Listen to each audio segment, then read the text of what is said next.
My guest is Lacy J Dalton, who is currently enjoying a hit record called Black Coffee. Lacy J, tell me about Black Coffee. Ralph, Black Coffee was written by my friends Even Stevens and Hillary Cantor. And when I was choosing songs for this album, which we call Lacy J, I went over to Even and Hillary's and listened to their songs. And I liked them so well that I chose 5 of them, co-wrote 2 more with them, so that 7 of the songs on this album are from Even and Hillary. And Black Coffee is one of my favorites of the 7. And Jimmy Bowen liked it so much he wanted to release it first on the album. Even Stevens wrote many of the biggest hits by Eddie Rabbitt. He and Eddie Rabbitt were co-writers on most of those songs. All right, Driving My Life Away, and I Love a Rainy Night. And I always loved the fact Even is a very rhythmic writer. And so is Hillary. And I think as a combination, they just write great songs. Didn't Hillary Cantor record at one time for RCA? She did, and I think she'll record again. Right now, she's involved in talking with managers, and I think she's going to be getting herself another deal, so you'll be seeing her out. I think she's going to be a big star. She's a very, very talented girl. Did you choose Black Coffee, or did your producer, Jimmy Bowen, choose it? I actually, you mean to record it? Mm-hmm. Oh, we all agree on songs, Ralph. Is it selection by committee? It's selection by committee. We sit down with the songs that I find them usually, and Jimmy has a fellow at the record company that finds songs for him, and we sit down with all the songs that we find and listen to them. James Stroud, my co-producer, and Jimmy Bowen, and we go through these songs and decide which ones we want to do and which ones we don't. But we all agreed on Black Coffee. In a typical album, how many songs do you throw out that you don't record? Oh, sometimes it's as many as 1,000. Come on. Sometimes, oh yeah, sometimes. How do you have time to listen to 1,000 or more songs? Well, Ralph, I had 4 years between albums, so I had a long time before making the Survivor album to choose the songs that were on that record. Tell me about the duet with Glenn Campbell. You know, that is an amazing story. It's one of the songs that I co-wrote with Even and Hillary. And we were finishing the mix on that song. Glenn had already sung his part, and I'd sung my part, and we were just finishing up the song, making all the instruments, sound good together, and our voices blend just right. During the time of the big earthquake back in California, we went home after the session that night and turned on the television, and the big earthquake had happened at exactly the time we were finishing this song, which goes, I will stand by you on shaky ground if the earthquake hits with a heartbreak sound. If our dreams cave in and it all comes tumbling down, I will stand by you on shaky ground. And that was being recorded at the time, 5:04 in the afternoon on the Pacific Coast when the earthquake hit last year? At the epicenter, our home, Santa Cruz, California. Oh, that's right. I hadn't thought of that. It's not the first song that I've written about earthquakes. When you live in California, you kind of get in touch with the seismic activity that goes on. We get little rollers quite a lot. And I was in the big earthquake in 1971 down in L.A. But I didn't get to be present for this big earthquake because we were out here in Nashville recording. And the song is called Shaky Ground. The song is called Shaky Ground. Will that come out as a single? I don't know yet, Ralph. It will depend probably on how if Glenn is on a roll with his own songs and I'm on a roll with my own songs, it may not be a single, but on the other hand, it may. Has the follow-up to Black Coffee been picked yet? It's funny. There are about 4 songs on the album that we all love. And we are right at this very moment, probably as close to a decision as we'll ever be. And I think right now, it's still between "Don't Try to Tell Me," which is my choice, and "Where Did We Go Right," which Jimmy Bowen loves, and I also love. I love all these songs. It's just in what order are we going to put them out as singles? They'll probably go, 4 deep in this album? I hope that they do, Ralph, because I think this album has that many songs in it. The songs on this album were specifically chosen for radio airplay, with an eye to the fact that they still had to have integrity as songs and be well written. Sometimes, when we're thinking of radio, we tend to grab onto those things that are real, they'll catch your ear and go by really quickly and are soon forgotten. And I hope that that's not what we've chosen this time. It certainly wasn't what we were looking for, but we were looking for something that was catchy enough for radio to really get behind. Another 16th Avenue. Yeah. I don't know if there'll ever be another 16th Avenue. That was that song, I tell you, that has really been a good friend. Last fall, during the World Series, there was a major earthquake in California.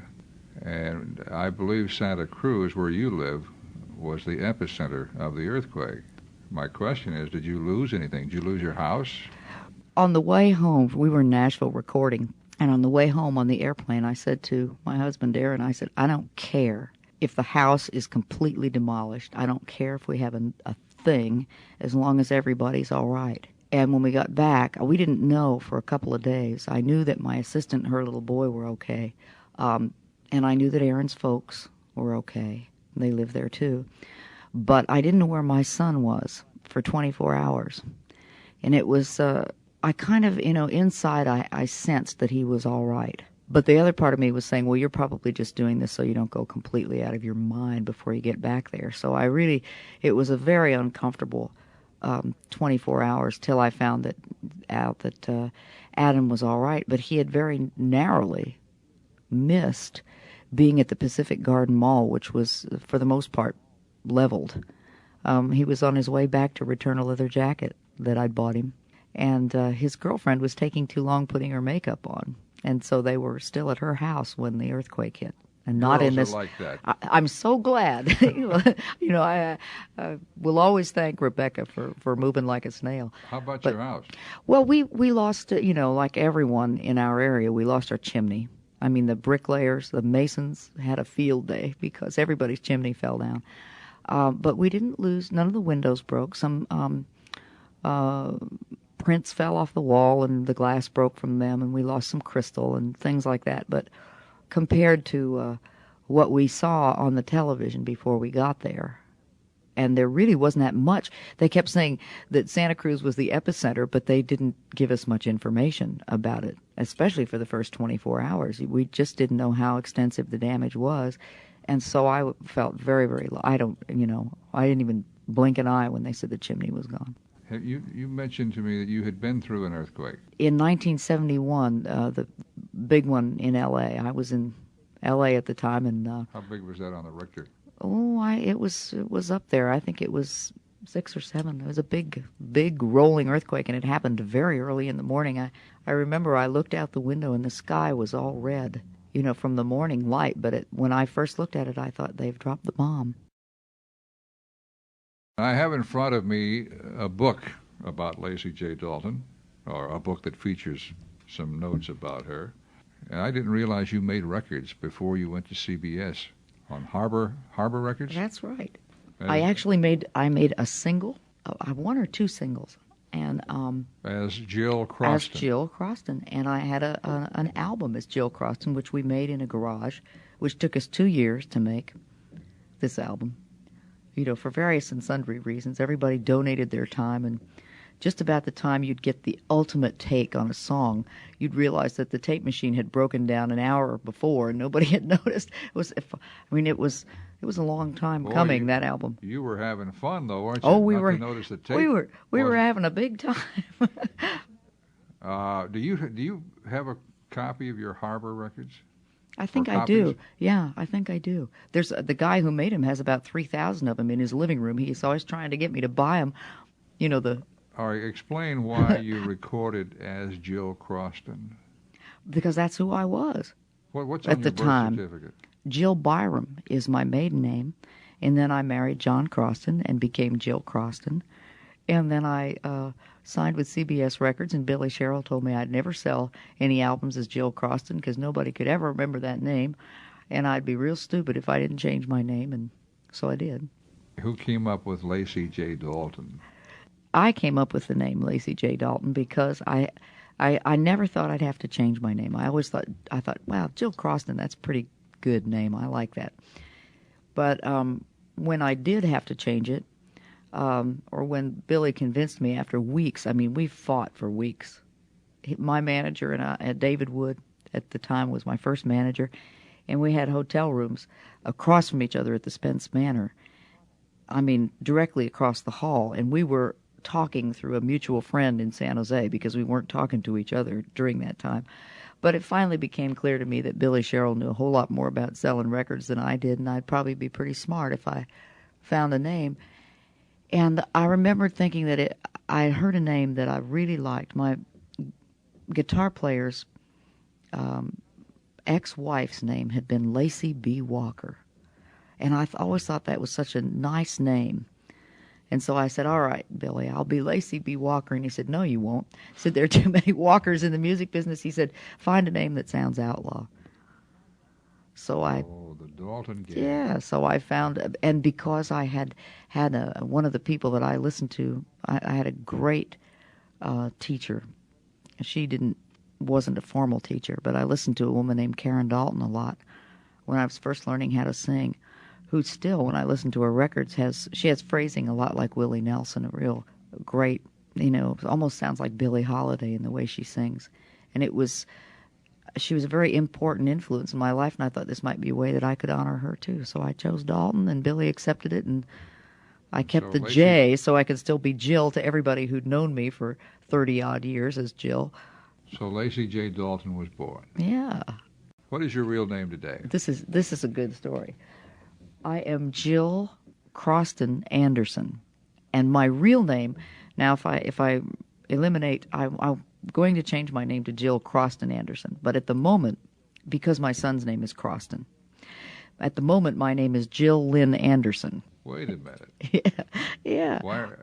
Is your middle name Lynn? My middle name is Lynn, and I married Aaron Anderson last year on Valentine's Day. And so now I am officially, for the moment, Jill Lynn Anderson. Have you ever told Lynn Anderson that you have the same name? I don't know if she knows or not. Does she know? We see her once in a while because she rides cutting horses, and I'm attempting to learn how to ride cutting horses, so we do run into Lynn. We probably have told her that. Have you ever thought about going to court and having your name changed legally to Lacy J Dalton? I have, but I kind of like her being separate. Mickey Gilley told me years ago, he said, it's good when you're on stage to be that, to be a little schizophrenic. He said, it's good to have that person on stage be a little bit separate from you. He says it helps you to handle the criticism better. And at first I didn't agree with him. And I really tried to be exactly who I was, and I still do most of the time. But I realized that when you step on that stage, people want you to be more than you are. You're entering into an illusion with that audience. They want you to be, a star. They want you to be somebody that is going to take them on a trip, like a captain on the Starship Enterprise or something. Somebody worth paying $10 to go see. Precisely. And then they want a little glitz sometimes, and it took me a long time to learn that, but it was good advice from Mickey. He always talks about Mickey Gilley like he's the third person. But Mickey Gilley is his real name. But Mickey Gilley has two sides. Lacy J, I want to talk about some of your hit songs, and I would like to play with my little word association game. I'll mention a song to you, and you tell me the first thing that comes into your mind. These were all hits for you. Hard Times.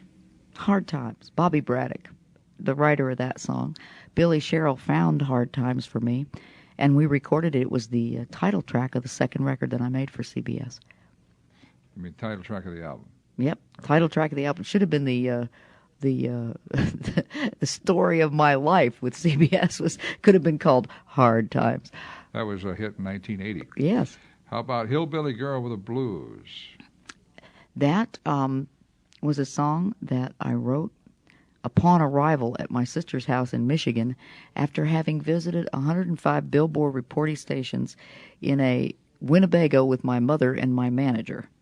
So you mean you've been going around promoting your record? That's right. Okay. That's right. That was supposed to be funny, Ralph. Well, yep. In other words, you were kind of Are you telling me you were so tired you were spacey after doing We were a little spacey, but you know I kind of live there, Ralph, in spacey. that? I'm not gonna touch that. But you know that's true, Ralph. No, I think you're pretty normal. Do you? Yeah, when I compare you to a lot of other singers I know. One of my favorite records by you is Whisper. That's right. I remember that you liked that one. That song is one of the strangest experiences I've ever had. I was having a fight with my boyfriend at the time. We were driving over the hill to the airport, and we were late. And I was having a terrific argument with him out of one side of my head and into the other ear, which must have been my right ear, since we were facing in that direction, came the words to the song Whisper. And as soon as I got onto the airplane, I sat down and started writing the words out and the melody that I had. I was flying down to Los Angeles to meet with Mark Sherrill. And as soon as I got there, I said, Mark, I got this great idea on the way. And we sat down and wrote the song in about 10 or 15 minutes. And You mean you must have been tuning him out? I don't know. I was pretty involved in the argument. It was I don't know how you can write a song at the same time you're having a pitched battle with somebody else. It was very strange. It was very, very strange, which I've always thought that songs were a gift. They're kind of in the air and they kind of come down through whoever is receptive to them. But I wouldn't have said that I was exactly in the most receptive mood to get that song, but that's exactly how it happened. How about a song called Taking It Easy, another of my favorites? That's, it's strange that you mentioned that on the tail of Whisper, because that's another song that I wrote with Mark Sherrill and also with Billy Sherrill, who was my producer at the time.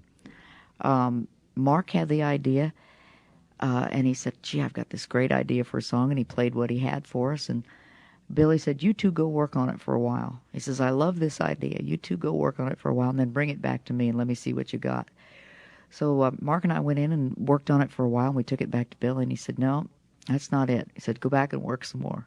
So we went back out and worked again, and the second time we came back, we had something he liked, and then he began to work on it with us and turn it into the great record that it eventually turned into being.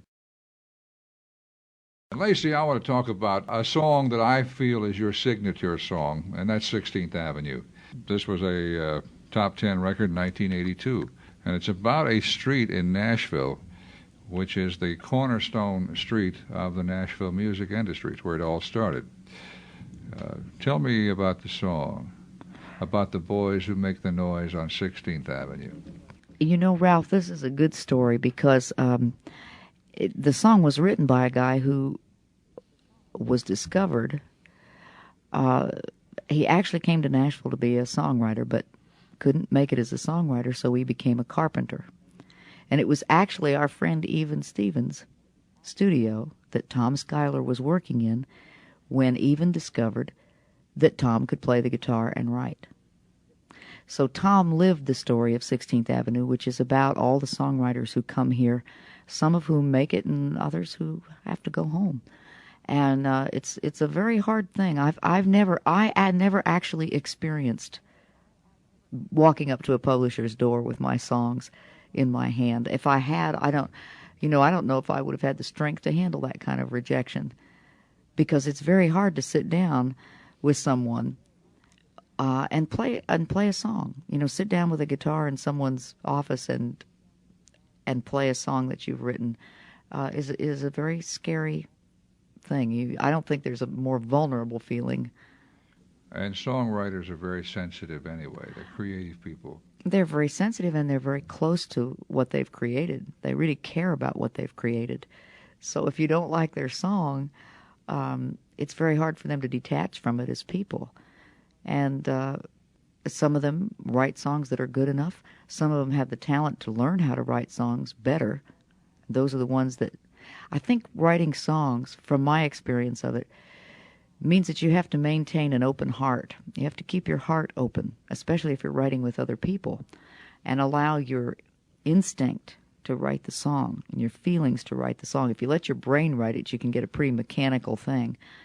But if you stay open in your heart when you're writing with other people and allow and everybody stays vulnerable, that's when the songs can come through, because I believe that the great songs are a gift and they come through us. Did Tom Schuyler write 16th Avenue? Every word. In fact, there's another verse to this song, which we needed a 3-minute song. At that point in my career, we didn't want to challenge radio with a 4-minute piece of material. It's more common now to have records that are longer, but back then it wasn't. And so we asked Tom to help us eliminate one verse, and so he did. So actually, we have the abridged version of 16th Avenue. Do you remember the missing verse? Actually, I don't remember it. You'll have to get Tom on the show and have him. In fact, I think he has done a number of showcases here where he plays the full, all the verses. I remember that the other verse was well written. Would you say that in your repertoire or your group of hits that is the most famous? I would say so. Either that or Hillbilly Girl with the Blues. Why do you think the song about 16th Avenue South in Nashville was popular? How did people around the country, not from Nashville, interpret this song? Well, Ralph, there were a couple of things that happened. When we put the song out, 16th Avenue, we at the record company were a little wary of it because we thought it might be too inside. We thought maybe people wouldn't understand that it was about Music Row. So Jack Lehmeyer over at CBS, who was a wonderful promotion man and the head of national promotion over there, began calling, and he called every one of the stations and told them to remind their audiences that this was about Music Row, right here in Music City, and that it was about a songwriter coming here and being rejected. Well, that occurred, and that happened, and I think it helped. But to this day, I'll have people come up to me, and they either think that the song was written, people from New York and Chicago and L.A. have come up to me and said that they thought that song was about a street in their town, like 14th Avenue or 12th Street. And to this day, I have people, they never did get the title of that song, because I have people, and it must happen 2 or 3 times a week, where people will come up to me and say, Lacy, would you sing that song about 11th Street or 14th Street, or what is it? They don't remember the title of that song. And I think what they may have related to may have been the rejection in the song. I think everybody's got a cousin or an uncle or a brother who had a guitar and wrote songs and thought maybe he could make it in the big time, and has, for most people, it is a story of rejection. Any of us who even have record deals have got to be so grateful that we have them at all. I mean, the opportunity to do what you were born to do and to be able to make a living at it is a pretty amazing thing. And I really think it was the underlying things that made that song work, and nothing that ordinarily makes a song work. I think people just really heard the message. Lacy, I thank you for being with me. Ralph, thank you for having us. Come back. We shall.